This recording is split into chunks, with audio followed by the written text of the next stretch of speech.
I think that what he's doing right now, it's confusing because this man has a Harvard degree, he has a Yale degree, he battled cancer with his wife by her side. I mean, he stood by her side and took care of all the kids. He has actual things that he can play on, strengths that make him, right, military, Navy.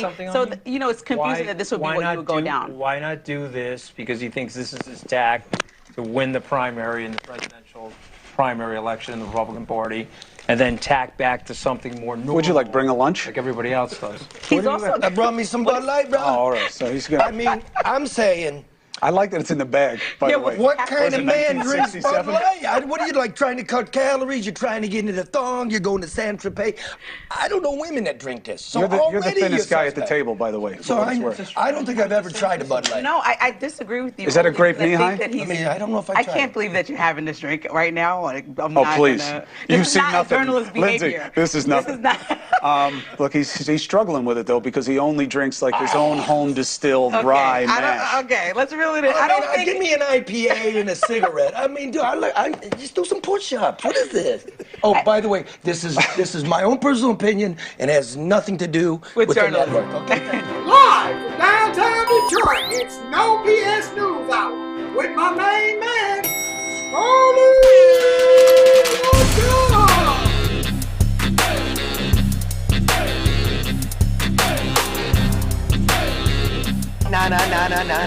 No bullshit!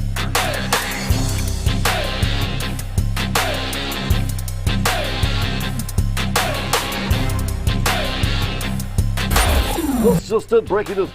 No more bullshit. No more bullshit. I tell you what's bullshit. The media is bullshit. Mark, look at me here. Work with me here. Yes.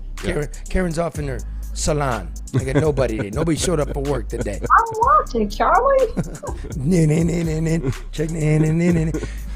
Here's the thing. We got a political reporter here in Michigan. He's tweeting out, Gretchen Whitmer gonna be on The Daily Show drinking beer. Okay? He tweets out, Fox settles with Dominion for $750 million. But he doesn't tweet out that Congresswoman Slotkin, who wants to be your senator in Michigan, is signing non-disclosure agreements with the Chinese company run by the Chinese Communist Party. Nothing there. An NDA. A non-disclosure agreement. That's what I said. Yeah. And then Fox puts out a story about Slotkin signing a non-disclosure agreement with the Chinese, but nothing about the historic settlement where you got it wrong, that you lied about Dominion, that it wasn't stolen. What fucking happened to the media? It's a great question. Talking to their own audiences. Yeah, and everybody wants to be friends with the people that are considered the newsmakers rather than them being journalists and holding them accountable. That's it, right? I mean, I just see a ghetto going on here. I'm on the left, I'm on the right, and the great mission of what we did was everybody gets held accountable. No fear, no favor. We're not invited to the parties. We're with the people, tell the truth no matter how it hurts. We're not getting it, and it's destroying the country. Agreed. Yeah. You both agree to that? I do agree, yeah. Yes, we do. Well, I'm not sure. So I'm really pleased. Y'all know this program. You know what I'm into. This is what I'm into. I'm into the First Amendment. I'm into the fact that American democracy cannot work without an honest media. Now, I want this is I couldn't believe he did it. He's in Boca Raton. He just got back from the doctor, put his thumb up his ass. It's okay because Herschel, because your doctor's your best friend, so that just works on so many levels. It's Herschel Fink, ladies and gentlemen. Probably, if not one of the top two, certainly the top three First Amendment lawyers in the United States. We've done work together, he's been my lawyer. When he argues cases for me, he quotes cases that are his. He files a brief and goes, I quote myself. I've argued this before. Welcome in, Herschel. It's so great to have you. I always do that. He's showing off. So, Herschel, let's get to it, brother. First of all, you have done work with Fox. You've do work with local media, Fox 2, Detroit News, Free Press. So I'm going to ask you to talk a little bit about the Dominion settlement. I don't know what I can ask you, but I'll just go like this. $750 million. The judge, Eric Davis, wrote in one ruling that it was, quote, crystal clear that Fox's statement regarding Dominion and the election fraud were untrue. And Fox was not required to apologize on this $750 million, but did say in a statement that the court had found, quote, certain claims about Dominion to be false. Put this in perspective of what we got this week in terms of the American landscape, media, democracy. Well, how was that for a big open-ended question? This means start tap dancing, bro.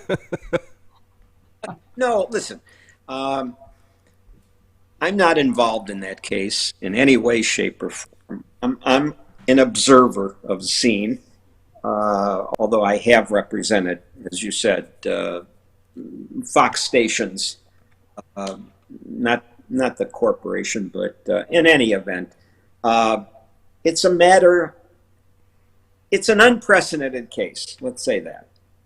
I think it was would continue to be a defensible case under New York Times versus Sullivan and the precedents.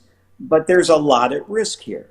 I mean, you had, and I understand this, it made sense to settle the case. It sounds like an extraordinary amount of money, and it is. There's never been a libel case settled for, or a judgment for that matter, anywhere near that. But it may have made sense in the context of the case. Okay, pause. Pause. Would you stop pause, Herschel, pause. All right, stop the bullshitting and grabbing for words and being a lawyer. This is a bunch of people drive around in their car. What does this mean, brother? What does this mean? It actually doesn't mean shit in terms of other cases. This is unique. This was a unique situation that made sense, obviously, to Fox to settle. Why did it make sense to Fox, and why did it make sense to Dominion? Well, for Dominion, I guess it's a lot of money. So, right. You know, we'll take it. I mean, it's always a chance when you're talking about jury trials that it can go your way or not go your way. I mean, I think, I don't want to, say I could have done better, but I think that the lawyers that Fox had could have won this case in front of, if not a jury, then an appellate court. In fact, most libel cases are decided in favor of the media in the appellate courts. And the standard is very, very high. And notwithstanding what the judge said, it ain't necessarily what an appellate court would say. And if the standard could have been met. So what is the standard? Let's do the standard. And you're talking about New York Times and Sullivan. Correct me if I'm wrong. Let me explain to the audience how I know it. I'm not allowed to print lies about you. Even if you're like a regular person, you're not a corporation, you're not a public official, you're not a public figure, you're regular. And I write something about you and it's incorrect and it's damaging to you. You can sue me and you have a very good chance of winning. What New York Times versus Sullivan did in 1964 is it created an extra standard for public officials, public figures, public corporations, and that meant that there had to be, correct me if I'm wrong, Herschel, jump in here, actual malice, reckless disregard for the truth. You knew it was false. You knew it. You didn't care. You kept on with it. Only then could something like Dominion or Taylor Swift or Gretchen Whitmer defeat the press. Is this correct? Oversimplified by a great deal. Well, thanks, Professor. The standard. I taught media law for about 10 years. Spoken like a lawyer, Professor. But no, the standard is for a libel plaintiff who is a public official, someone who appears to the public to have authority for the affairs of government and that sort of thing. The burden on that kind of a plaintiff is not to prove, not falsity, but to prove falsity with what is called, as you said, actual malice. What does that mean? Reckless disregard for the truth. What does that mean? The Supreme Court has defined that standard as meaning that you either knew it was false, proof that you knew it was false, or you had a high degree of awareness of probable falsity, and you published this falsehood, either knowing it was false, with a high degree of awareness of probable falsity, or while actually entertaining serious doubts as to the truth. And it's a subjective standard. It's one. What did the defendant believe? What did the defendant know? And it has to be proven to a jury, not just a little bit of proof, but a high degree of awareness. High degree of awareness. Okay. It has to be. Okay, yeah. Got that. So it's a subjective standard. We're looking at the totality of the settlement of this case, which is Fox is going to be really embarrassed with internal communications. Tucker Carlson thinks. Well, there was that came out in Discovery that was troublesome, and to the company. And I don't think Dominion could show $1.6 billion in damages. I don't even think the company's that big. So why wouldn't you take it? Right? That's another thing. And then Fox is going to fight tooth and nail to admit or apologize because they have yet another lawsuit with Smartmatics. Yep. That one's $2.7 billion. Mm-hmm. So we're at a stalemate here. Here's what I say. That guy, hey, dude, you, the guy with the ugly kids in Missouri, the one, threatening to beat my ass and stuff. You were wrong. You were wrong. They knew it was fake. They did it anyway. They're trying to save their audience. It was cratering. That's in the text. So we're now at a point. I'm glad. This is where I want to move it. That New York Times versus Sullivan, 1964. That was a time when there was CBS and the New York Times, and that was just about it. Now there's everybody. There's cuckoo-crazy.com. There's every Young Turks, Drew and Mike podcast, right? It was designed back in the day where a public official controlled the microphone and could answer the allegations. Access. That's right. But Herschel, where are we headed? Because Justice Gorsuch and Justice Thomas at the Supreme Court want to revisit Sullivan, meaning we lessen the standard. Is this correct for public figures and officials?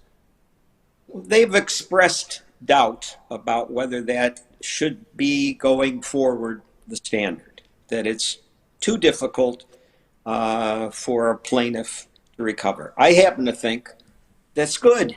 It should be difficult. It should be difficult because free speech is what should set the United States apart from any other country in the world.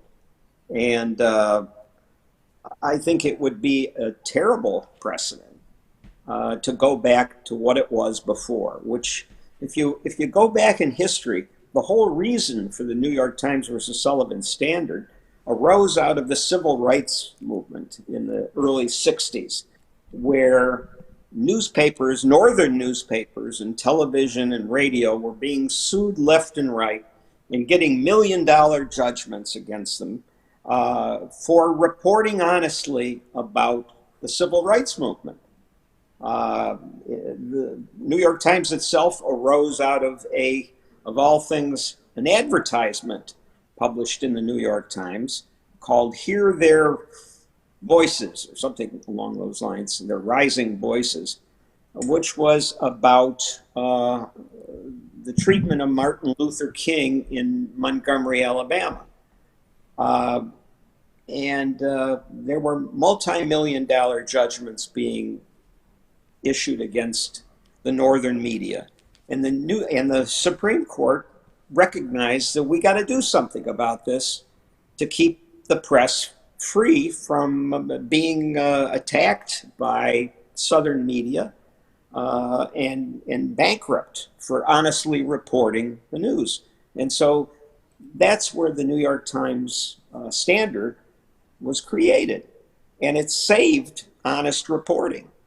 Now, are there abuses? Have there been abuses? Hell yeah. I mean, you get the case like the Sandman case. Sandman was the Covington students who were on the mall in Washington and were probably accosted by this Native American beating his drum, and the kids did nothing, but the New York or the Washington Post and CNN, NBC, and reported the kid as a racist, and the kid wins the settlement. But again, he's not a public official; he was just a regular dude.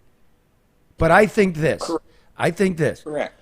I'm glad that Dominion settled, because if Dominion had lost, this thing's going to go to appeal, and it's probably going to get picked up in the the Supreme Court. And I got a real bad feeling that that's going to be the case to overturn Sullivan, which, for what I do in service of my community, is I'm looking at these contracts, I'm looking at the policing, I'm looking at all of it, and if I get something wrong, I'm going down, and then it freezes American democracy, and the kleptocracy takes over. You agree with that? Yeah. I do. There was a lot at stake in this case. That's coming, though, isn't it? Sooner or later.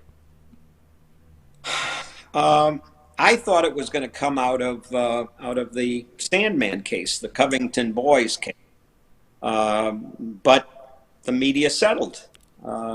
Big media companies settled because they, there's a saying in the law: bad facts make bad law.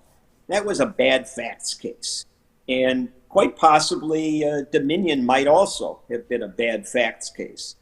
And those are cases you don't want to go all the way if you can help it. Let me ask you this then. In the modern world, with Twitter, Facebook, you're willingly putting yourself out there. You're exposing your whole life. Are we getting to the point now where anybody that puts himself out on social media is a public figure? No, I wouldn't say that at all. I mean, someone like, you're a public figure. Elon Musk is a public figure. A lot of people are public figures even in their communities. It's difficult to define. One court called people, if you will, that are considered influencers that have the same reach and impact of a Charlie LeDuff or of someone else, and would they not be considered a public figure by their recognition, ability to reach and impact others in the public? That's a great point. If Dylan Mulvaney, that was my point. She just said it smarter. Whatever his name is, and notice I said he, but and knowingly, could very well be a public figure. Yeah, it's a whole new standard on these influencers. He had or has, a zillion followers, for whatever that's worth. And I think there's a good argument he's a public figure. Should Sullivan, New York Times, it just apply to all public figures or just public officials, people that work for the public and create public policy? Yeah, a few years after Times versus Sullivan in 1964, I think maybe 1968, whenever the Gertz case was, that was There were a couple in between there. The Supreme Court realized that it was too narrow to include the constitutional protection just for public officials, and extended it to persons who have influence. Good word there, influencers, who have influence on public affairs, but aren't, or have a soapbox, or inject themselves into controversy, and that's really what public figure standard applies to. Persons who inject themselves knowingly into controversies become public figures, and that's what the standard is now. So I think certainly many of these influencers would clearly be public figures. Now, Herschel, you've been at this game 50 years. You started in the newsroom, you were telling me, before we went to air. I didn't know that. For a decade. Reporter, editor, that whole thing?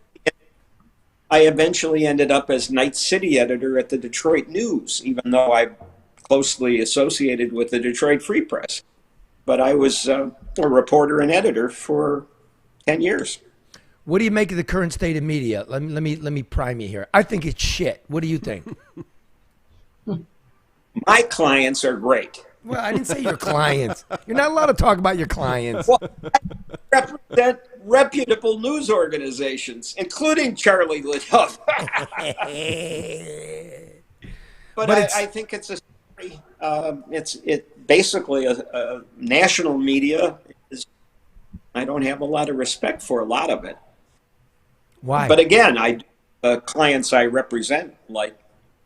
Can you stop being a lawyer, please? We know your clients are great, and whenever you sign your name up to something, there's a real case to be had. But just you, as a guy that used to work in the business and knows the First Amendment inside and out, I don't think this country can work without a real unbiased media. I just don't see it. You're totally right. You're totally right. I mean, the selective news that gets put out there is misinforming the public, because you don't get the Hunter Biden laptop from hell story unless, how long did it take for that to become known and for the New York Times to recognize that the laptop was real? The New York Post, thank God for it, broke that story years before. And it was, you couldn't utter what was in those stories. And even though anybody with half a sense knew that the laptop was real and that the Biden crime family was real and raking in millions of dollars from communist Chinese and others. Herschel right down the middle on that one. Who cared knew that was the case, but you couldn't say it. You couldn't report it. The New York Times wouldn't report it. The Washington Post wouldn't report it. The networks wouldn't report it. It's outrageous. It's outrageous. It's fucking news. Mark, go ahead. Herschel, I was wondering, are there going to be any ramifications? Do you think news organizations will be more careful after the settlement with Dominion to make sure every T is crossed, every I is dotted, or is it just going to be, hey, don't text each other about this, only talk in person? Listen, I mean, when I give newsroom seminars, which I have done for many, many years, I always caution reporters and editors to be aware of that thing like that. I mean, there was a major case about 25, 30 years ago that involved it was against the Washington Post. And a copy editor on this story, which was about a executive. Man. What's that? I said, come on, old man. wrote on something there, or an email or whatever it was, back to other staff members. This is libelous. And so is the issue not getting? Is the issue not doing it, or just not getting caught? Yeah. So is it, if you're going to have these conversations, have them in person so they're not captured, or is it not have these conversations in the first place? I'll take that one, Karen. I'll take that one, Herschel. Okay, I'll take that one. Great question, Karen. First of all, if you're a partisan douchebag, don't write it. But what's better to be is an open-minded person. Like, that's your job, is to be hired to vet everything. Just be, what woke is? Woke is being awoken. Open your eyes. Do what's right and what's in front of you. Charlie, that's a kind of woke that I agree with. Is open your eyes to what's going on. But when I was a reporter, when I was in journalism school, and I was, and as a lawyer, where'd you go to school? Wayne State. All right, public university. Continue, sir. I was the editor-in-chief of the Daily Collegian, which was the newspaper at Wayne. I think they now call it the South End for whatever reason. But what we took pride in was masking our personal feelings. Didn't involve, you don't inject your feelings into your reporting. You play it down the middle. You try to present all sides of a controversy. And that was, even if you had strong feelings, you didn't allow that to affect your reporting. You reported fairly and evenly, and that was what we strive for, even though, of course, back then, reporters, journalists always had opinions and always tended to be on the left side of issues. But you tried to keep that out of your reporting. That's no longer the case. That's no longer what they teach in journalism school. See, I say things have changed, and I don't mind putting a point of view. I went to journalism school, Cal Berkeley. It's not Wayne State, but it's... Well, Cal Berkeley was, when you went back, it was probably, They were a bit kooky, right? But I think you need to level with your audience, the reader, the watcher, where you're coming from. But you don't label your shit as opinion, not as facts. Okay, but have facts in your opinion, too. That's what drives me crazy. Like, these aren't facts. For instance, what do you make of the Twitter files, right? Like, we're now seeing Elon Musk turns them over to independent journalists like Matt Taibbi, right? Yeah. And he's not telling them what to do. Now, Taibbi is like a lefty, man. Like, Taibbi's a lefty. He's been on this, He had the sense his mission was to tell it like it was. And what did we find? That there was a nexus between the surveillance agencies, the Democratic National Party, the big tech execs, and the media working in concert, and often with disinformation, to quell free speech online. These weren't even Russian bots. These were just American citizens speaking their opinion, the First Amendment. And now what used to be the wide open, free landscape of the internet, they're starting to cut a runway through it. They're starting to squelch it. It's censorship. It's actually government censorship. Say it again, brother. I mean, it is. And it's disinformation. What's hiding behind this stuff? They had this inside channel to Twitter. And that is should have been a violation of the First Amendment. And then horrible. And then the spy agencies with their cutouts, right, are creating websites. These are the bots. We can't tell you about it. And it becomes this feedback loop where reporters are going to this website, which is funded by the security agencies, known by Twitter, and what's being put out there is not true, and we're at each other's throats. The Russian bots was false. The Russian hoax, the Steele dossier, that was false. The stolen election was false. Outrageous.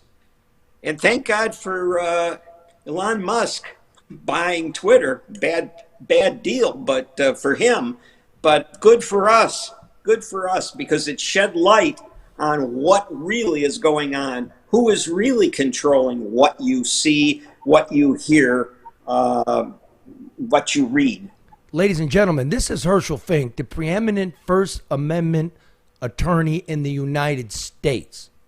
He just told you he was left as a young man, and if you're not left as a young man, you're a coward, and he's a little bit right now in his older age, and if you're not a little bit right in your older age, you're a fool. Okay? That's what they say. And it's the truth. So listen to the man. Again, listen to the man. He's got nothing to gain here.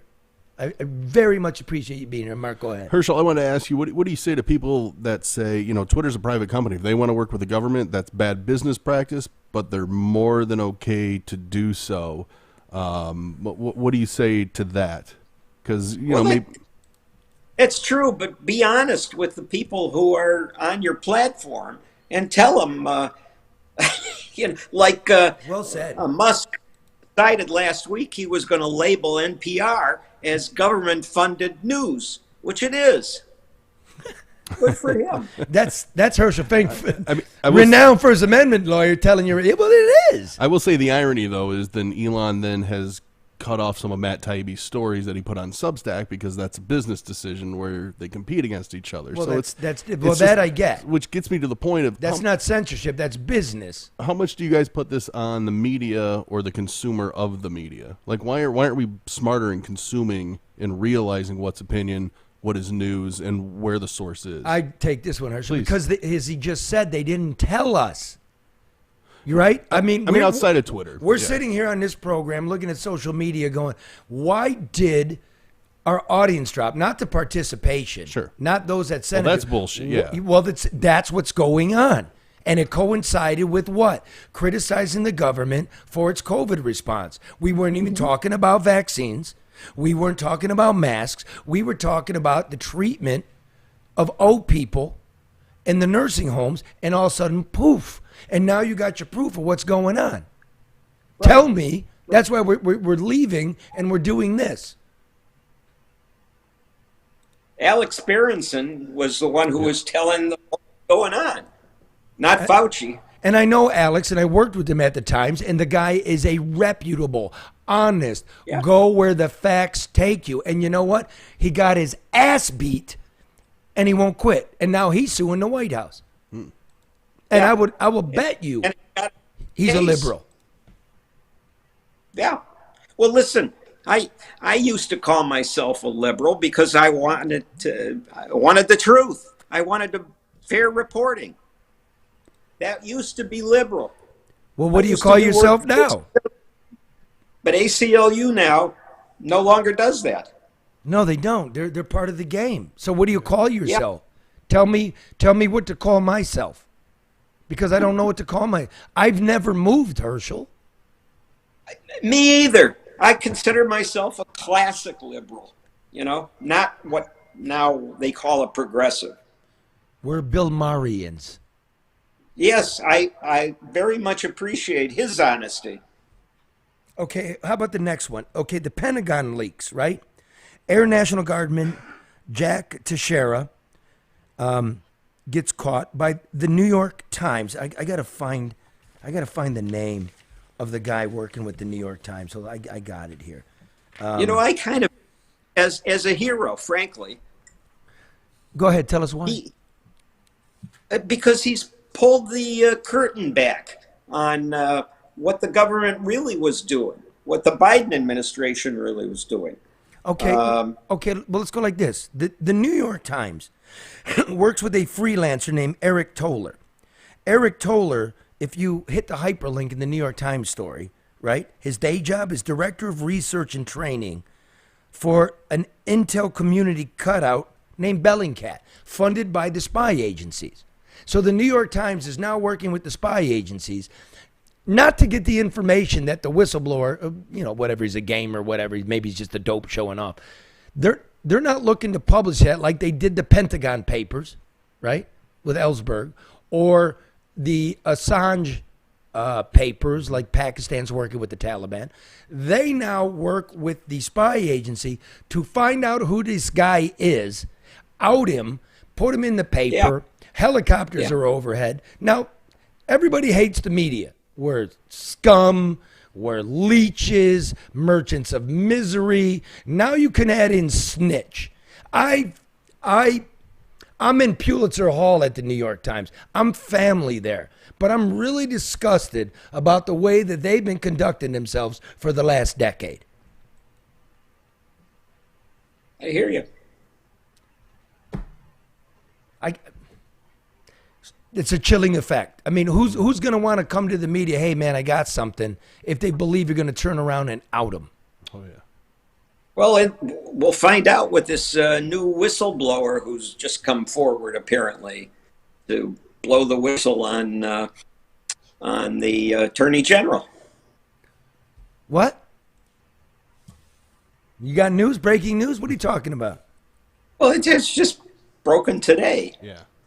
Well, I've been busy putting a program together. I can't keep up like this. What's going on now? It was regarding, I believe it was regarding the investigation into Hunter Biden and how the Justice Department was kind of slowing it down and squelching it. Do I have that right, Herschel? And just today, or just recently, before we went live, it was revealed that Garland is the one that the whistleblower has the goods on. Okay, that's new. What the fuck? Yeah. Is it a surprise? Yes. No, it's not a surprise. Well, who reported this? First of all, who reported this? Everybody. It's all over. Yeah. Everybody decided to do it? Well, yeah. Mm-hmm. Now Well, there is a whistleblower. There's a whistleblower. Okay, he has not come forward because I don't think he has whistleblower protection yet. But his lawyer's out there explaining the story. But they think it's valid enough. Tell me the story quickly in 2 sentences. Well, just what I was saying before. I know, but I still didn't get it. I'm dumb. Herschel, correct me if I'm wrong, but no, Herschel, correct me if I'm wrong. You don't got to do that. Go on. Well, he has a better command of the story than I do. Have him describe it. See, this is the thing about media. You got to make it. I'm not stupid, but just talk to me so I understand it. There's a whistleblower in the Hunter Biden laptop. What? That Attorney General Garland, while he was Attorney General? That part I did not know. Yeah. Is trying to squelch the investigation. Yeah. Well, and let me go on record. Please give us your comments. That Garland lied to Congress about his no knowledge of the laptop, et cetera, his no involvement, that kind of thing.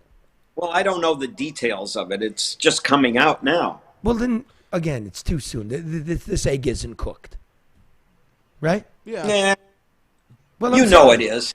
Well, I fool me once. Am I too trusting in because it's being reported by what are reputable sources? I'm doing air quotes there. Am I too trusting to believe that they did research on it to see that there's enough here, there's enough meat here that this is probably true?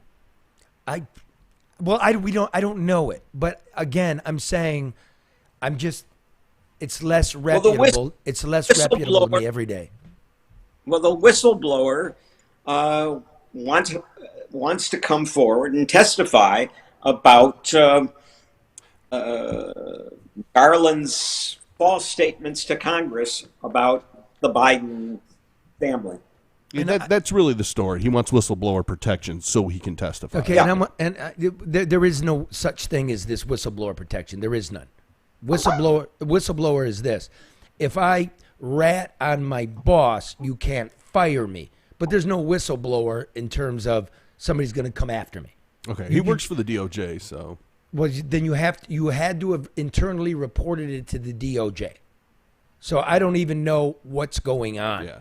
Right? All I know is it's a stinking mess and that we're trying our hardest here to tell you the truth and do the work, and no fear, no favor. Now, stay with us, Herschel. I just want to let you all know that Luke Nowacki's probably interested when you're saying Fox could have won that case, in fact, right? It's a toss-up. They could have won that case.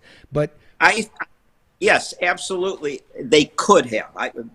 Was it likely they would win it with the judge against them? But yeah, I think it was possible when it got to an appellate court, when it got to the Supreme Court. But then, of course, we have to worry about, we already know there are two members of the Supreme Court who have publicly, in opinions, stated that they want to re-examine New York Times versus Sullivan. I mean, there are all kinds of balls in the air that probably militated toward settling that case. And I gotta tell my audience, please comment, like it, hit the subscription bell. We wanted to see your comments, but I would warn you, don't pick a side. You don't want to be a Bolshevik and you don't want to be a nationalist, right? Because if New York Times Sullivan goes away, you're only going to get government propaganda. That's what you're going to get. Luke Nowacki wants to remind you, overreaction is not a strategy for the long-term investor. Neither is burying your head in the sand and hope. Okay, forget this. You know what? The market's tough right now. You know what I mean? Luke Nowacki does what you want him to do, but he gives you his advice. I'm not going to tell you what kind of advice he gave me, but I'm holding. I'm just holding. It's too messed up. I need advice on that. I'm not gambling. I'm trying to hang out for a long time. I want to keep my money, right? But if you want to gamble, he'll do that. He'll give you the best gamble. If you want to put your head in the pillow, he'll get you clean sheets. So you call him at 248-663-4748 for good advice and a good strategy. Luke Nowacki at Pinnacle Wealth, 248-663-4748. And Hall Financial lets you know the spring buying season's here. So home inventory's on the rise and rates have leveled off and are at the lowest they've been in months. So if you think it might be time to buy, the first call you need to make is Hall Financial. They have a ton of great programs right now that can save you money off your rate and even help with down payment assistance. Here come the numbers. This week, they just announced a 1% down program with up to $4,000 in forgivable down payment assistance for qualified buyers.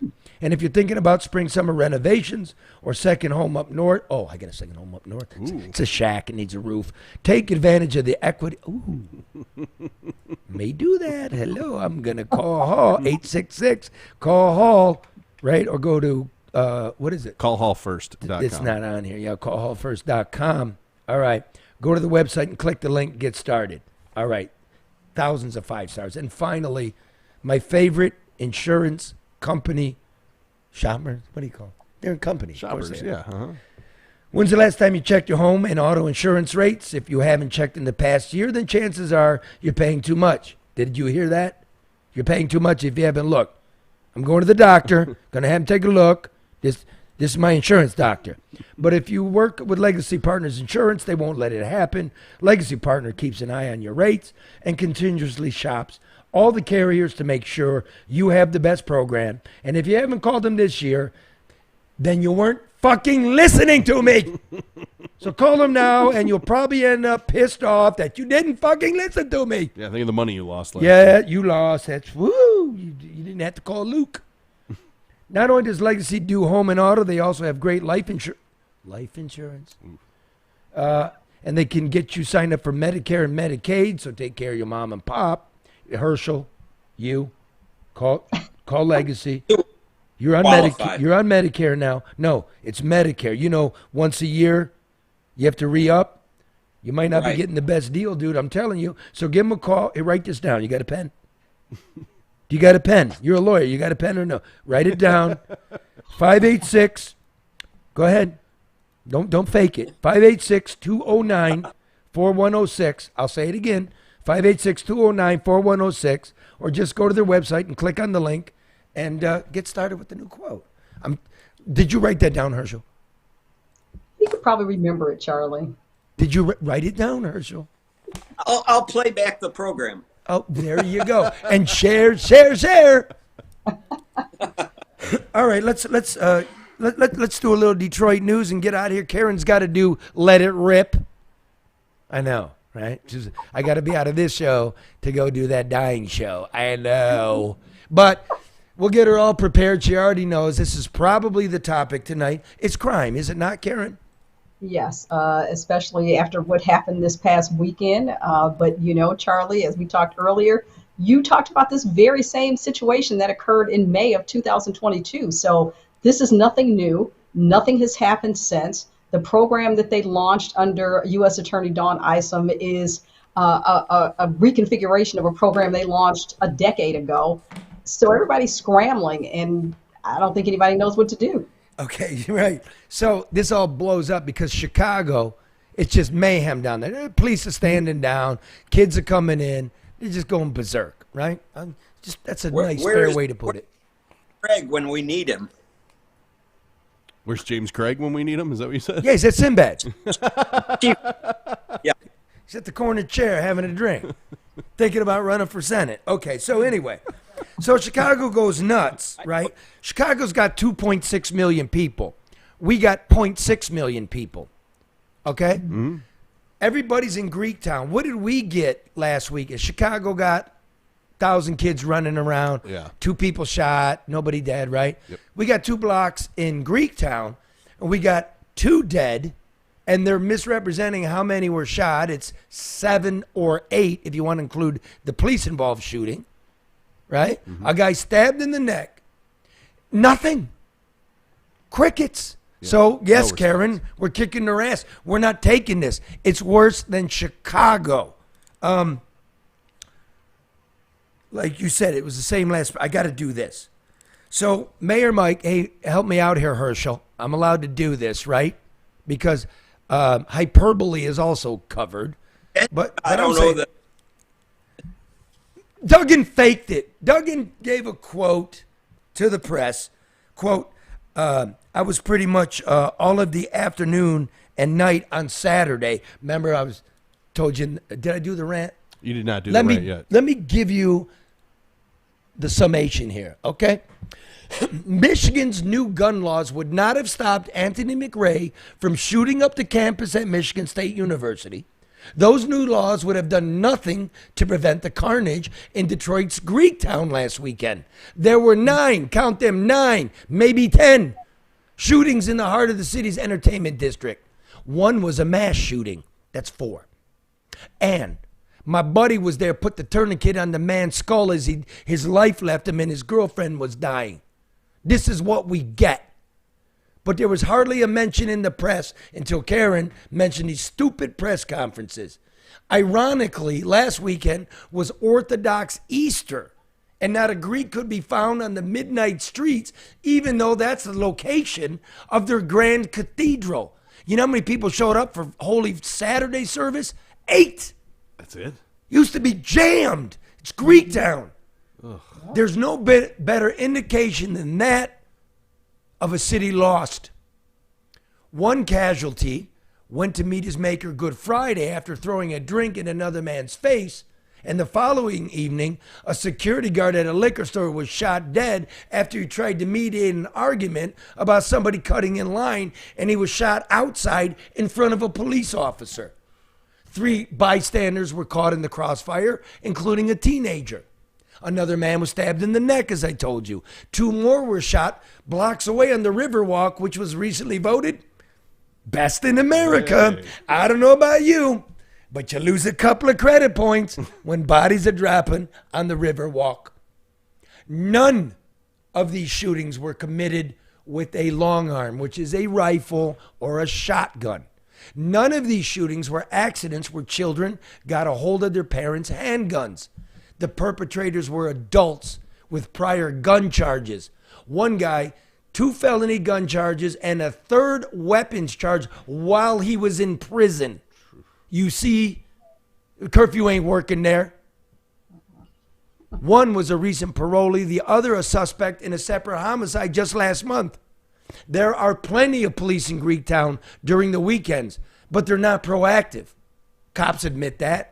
Business owner told me they were complaining about a dude smoking weed in the doorway of the restaurant, and the cop went, it's a free country. That's what he said. Why make enemies? You can't blame the cop. Why make enemies? Why tell a guy to put out his blunt? Why tell a guy to pour out his drink? Hardly worth the bother. Besides, prosecutors rarely give hard time for weapons violations. Not in Wayne County, not in Ingham County. In those counties, prosecutors and judges routinely wave gun violators through the system, and that guy is usually back out on the street the next day waving at cops with his middle finger. Wash, rinse, repeat. Modern police strategy in the face of this minimalism is more minimalism. Wait for the gunfire, then chase the bad guy. And fuck you, Mayor. Nobody was called and helping the police triangulate. It went on right in front of their face. So stop with that. Stop with your failure. In any case, it's hard to triangulate a homicidal maniac before the fact, and it's harder still to police a population raised with guns, poverty, and violence. But there's a political side to all this, and it's about time that we started naming names. It's said that Mayor Mike is gearing up for a run for governor. But when it comes to violence, his record has been garbage. The homicide rate keeps climbing. The police statistically hide bodies, and we get lies about babies in strollers. Let me quote it. Where is it? Oh, Mike. Oh, Mike. What'd you do with it? I'm doing it. Hold on. Here's what Mike said after we ripped him up, Karen. I was pretty much all of the afternoon and night on Saturday in Greektown. It was an emotional roller coaster. During the day, I had never seen so many families in strollers, and you could tell they were proud of their cities. Well, I was there, and there were no fucking strollers, and there were no babies. And you weren't there either. I put it out on Twitter. If anybody's got a photo of Mike there on Saturday, send it to me, and I'll give you $50. $50 a long way in this town. I didn't get nothing. Show me the picture, Mike. Maybe you're in the casino up there on closed circuit. I don't know. The media needs to grow a set. This is Detroit. We're tough. We can take the bad news because we're also smart. We can fix it. So where's Wayne County Executive Warren Evans, who refuses to fund the prosecutor's office properly? What happened to all that COVID money sent by Uncle Joe? Where's the Attorney General, Dana Nessel? You know, she of the crocodile tears, who used the candlelight vigil at MSU in February as a backdrop for her CNN appearance. Nessel wondered aloud to Wolf Blitzer. Who the fuck watches Wolf Blitzer? No one. Why McRae was allowed to thumb his nose at his probation for carrying a concealed weapon on a bicycle that prosecutors claimed, for plea bargaining purposes, was an automobile. It's safe to assume, according to the court documents I reviewed, that it was because McRae kept failing his dope tests. Why has Nessel not opened an investigation into the Ingham County Prosecutor's Office for fabricating a lesser charge in order to push McRae through a shiftless and disintegrating court system? Will anybody be held accountable? Will anybody lose their law license for the unethical practice of encouraging a man to plead guilty to a crime he did not commit? If the high priests of the Uniparty wish to stop gun violence, a zero tolerance policy for illegal carry is a good place to start. It is a necessary place to start because hairspray and talking points only work on TV. Herschel. I agree.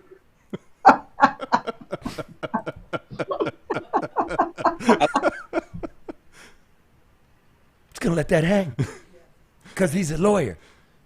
It is unethical to have a man plead to a crime, even if it benefits him, to have him plead to a crime he did not commit. Answer the question, sir. Of course. Remember, you're under oath. Of course it is. Now, Karen, let's get back. Here. You talked about the press conference, and they did this last year, and I looked it up. Once you told me that, I looked it up. Okay. Is this your comparison? So last year, in May 2022, too, when we were bitching about bloodbath in Midtown. Here's what the chief of police came out and said he was going to do. Extra summer police deployment. Okay, that's good. Yeah. Enforce city ordinances. Well, that's good. Curfew for minors. That's good, yeah. Parental responsibility. Whatever that is. Your minor shouldn't be out, so if your minor's out, you're in trouble. You're in trouble, yeah, okay. And metal detectors. So more cops, enforce ordinances. No kids on the street. If they are, you're in trouble. And metal detectors. So here's what the chief did today, Karen. More police deployment. Enforce curfew. Enforce parent responsibility.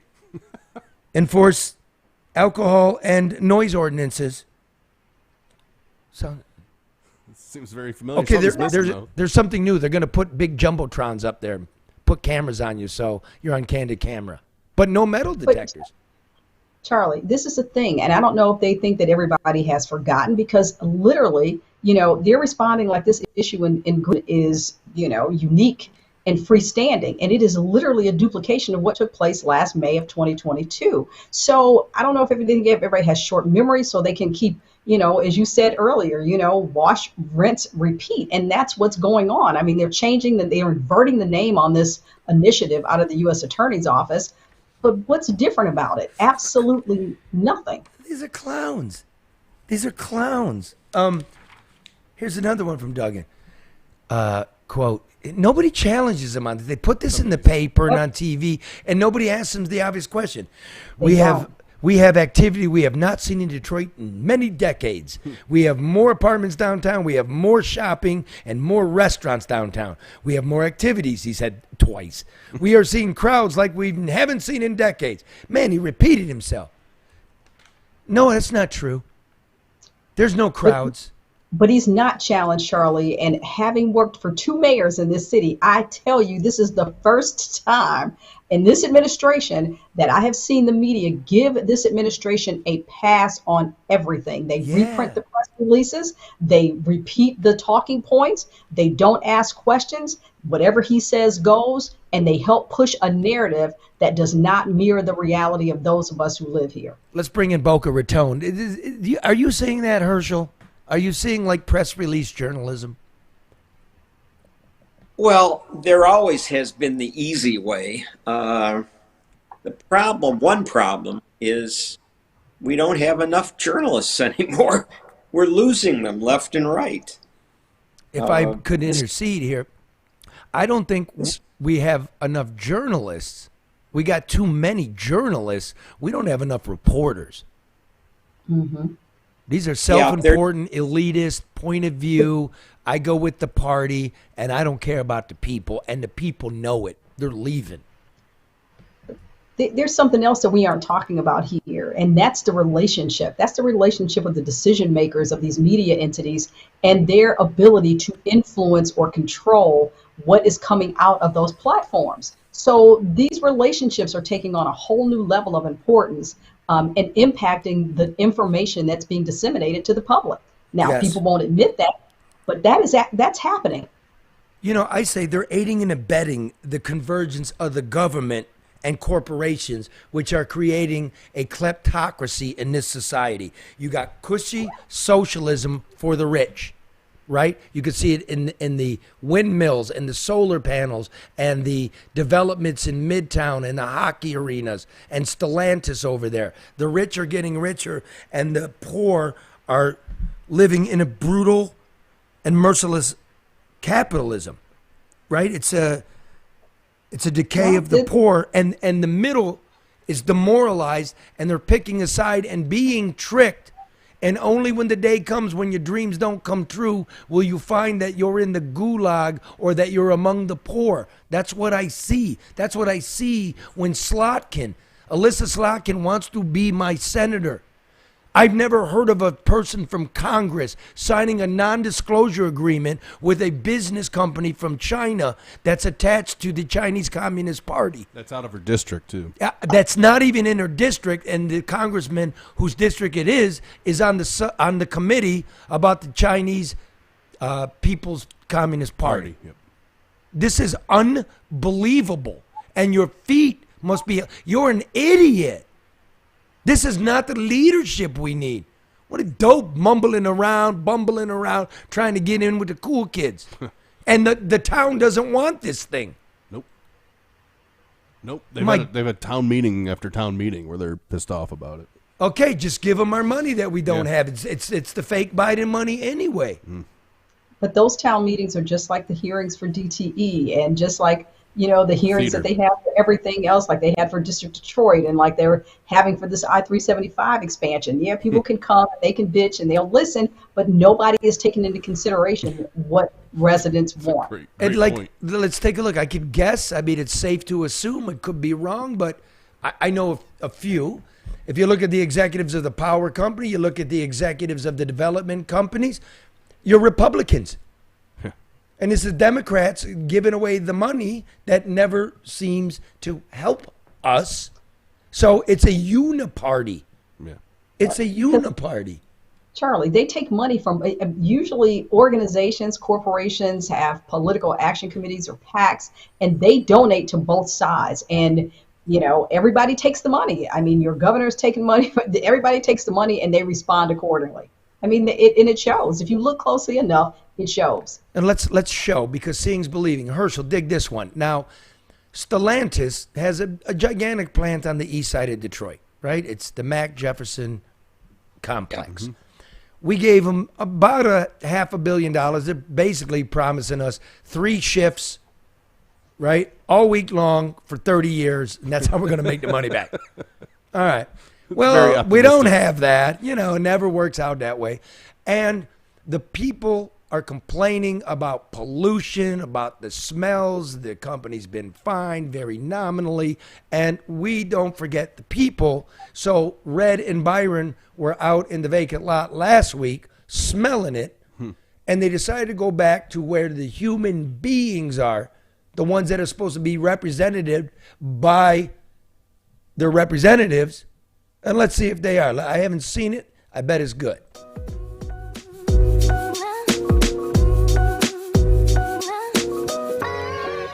What up, though? I'm down here at the Stellantis North Assembly plant on Jefferson and Connors. That's right, the last big green innovation for Detroit. Supposed to bring 5,000 jobs, more money, more revenue, better lives. But in the last 2 years, they've been fined 6 times by the EPA for bringing nothing but a bunch of bad air. So let's go holler at the neighbors and see if they smell anything foul.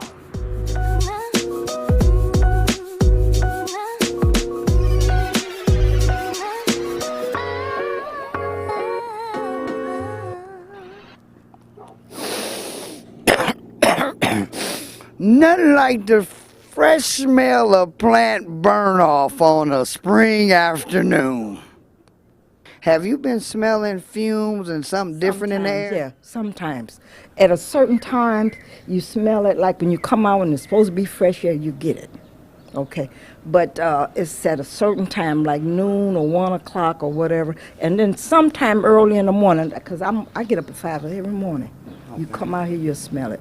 Like somebody outside with a rotten turkey barbecuing, and you get the fumes and say they done burnt that meat, and then it feels like oil. You ever smell oil when somebody working on old cars? And it shouldn't smell like that. Have you been smelling anything foul in the air? Yes. What does it smell like? Could you tell me? Toxic, like toxic chemicals, something, I don't know. It's hard to describe it. It has actually made me leave my house. I had to leave. Usually whenever I smell it, I leave. Well, let me ask you this. As somebody that's been vested in the neighborhood, how do you feel about the fact that the city, the state, and the plant just kept doing what they was doing, and nobody even came over here to talk to you about what's going on over there? Never. Are you smelling fumes? Never. That's the truth. Like you get up early in the morning, if you would look over there, you'll see the smokestack. It's a smokestack, and you can see it going in the air. They've been fined 6 times. Mm-hmm. They only been ordered to pay $130,000 in fines now. Mm-hmm. Okay. And then they've been ordered to pay another 148, But is it 40. going to helping them improve the neighborhood? How do you feel about the fact, one, they didn't even ask you, and two, to find out that, do you know that Stellantis and the state, because that's who sent them in and by the state, made a consent agreement on what was going to happen without including you as a resident? Pissed off. Pissed. Because they don't live here. I do. We do.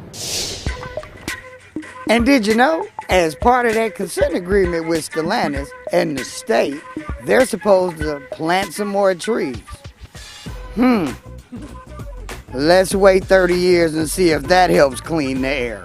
Now that you know what's going on with the air, would you like a mask so you make sure you're getting fresh air all the time? Well, I'll be back to deliver you one, because this is my only one. Do you know what? Here at NBN News, hey, rather you, the resident, than you know what I'm saying, to help you through, because I don't know. You think it's going to help? I don't know what it's going to do. Well, after knocking on a few doors and talking to a few neighbors, some on camera, some off, we definitely figured out something stinks over here. And it's coming from right over there. That's right, the Stellantis smokestacks. So, until they figure this shit out, me and everybody else over here better keep their windows up and their mask on.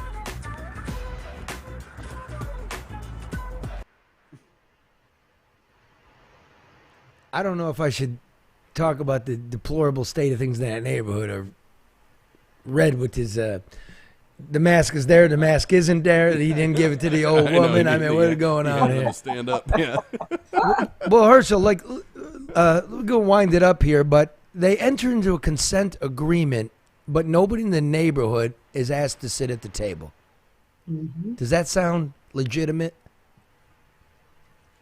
I don't know enough about it, Charlie, but if you say it, I'll believe it. And no, that's a good answer. If that's true. No, if that's true, because we need to do some more digging, and when we do these things, we do not abandon the neighborhood. That we will adopt that neighborhood. They will have a voice with us. If that is true, I mean, that's not normal. Is it, in your legal opinion?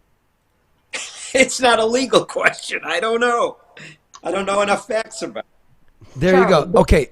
Oh, go ahead, Karen. I was trying to get Herschel to take the case. I understand. I understand. He's got. Well, he said, well, hold on. Well, would you, Herschel?